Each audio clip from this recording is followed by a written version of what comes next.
Yes, uhari gani mwanafamilia wa Mapro TV, asante sana kwa kuendelea kuungana nasi na kuendelea kufuatilia channel yetu ya Mapro TV, na kama bado haujaungana nasi basi hakikisha unabonyeza neno subscribe chini ya video hii, kisha bonyeza alama ya kengele ili usipitwe na zile taarifa muhimu mbalimbali ambazo zimekuwa zikiwekwa hapa kila siku, kila saa na kila wakati. Ni segmenti ya kisports, sehemu ambayo tunaangazia dondoo mbalimbali za kimichezo ambazo zimejiri, na kubwa zaidi kwa sasa ni kuhusiana na taarifa inayomhusu mchezaji wa Dar es Salaam Young Africans ambaye anafahamika kama Allan Okello the Star Boy. Bwana, Allan Okello nyota yake imezidi kung'aa kweli kweli, kwa sababu tangu ajiunge na klabu ya soka ya Yanga tumeona ni moja kati ya wachezaji ambao wamekuwa wakifanya vizuri sana, na wengi wakiamini kwamba ni miongoni mwa wachezaji ambao pengine watasustain kubaki katika kikosi hiko kwa muda mrefu kutokana na performance yake kuwa kubwa, lakini pia kutokana na namna ambavyo ameweza kubadilika na mfumo unavyotaka. Sasa good news ama pengine tunaweza tukasema bad news kwa mashabiki wa Yanga ni kwamba Allan Okello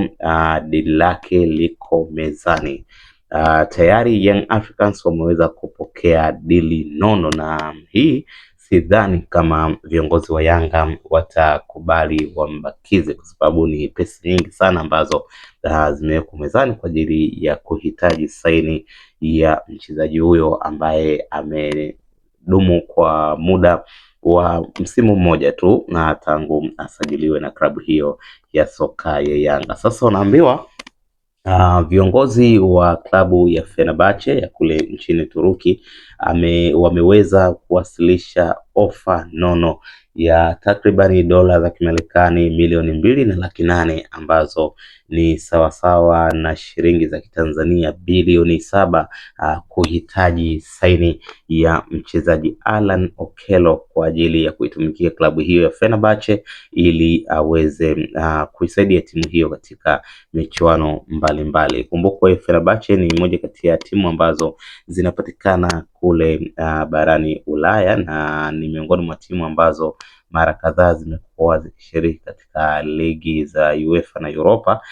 kama timu zingine za Ulaya. Ni moja kati ya timu kubwa, timu ambayo pia mchezaji Mbwana Samata aliwahi kwenda na kuchezea timu hiyo, lakini vile vile aliyewahi kuwa mchezaji wa Arsenal Ozil aliweza pia kujiunga na timu hiyo. Kwa hiyo ofa ya Allan Okello ina faida kubwa sana kwa Yanga kimapato, lakini pia ina faida kubwa kwa kutengeneza legacy na kumtengenezea njia ya mafanikio Starboy Allan Okello. Kwa hiyo nafikiri muda si mrefu baada ya kutamatika kwa msimu huu wa ligi kuu Tanzania bara NBC Premier League, Young Africans watatoa taarifa kamili na makubaliano ambayo wamefikia pande zote mbili, kama wanamruhusu kwenda Fenerbahce ama la. Lakini kwa macho yangu na ninavyotazama na ukubwa wa dili hilo na timu ambayo inamhitaji Young Africans, bila shaka wanakwenda kumwachia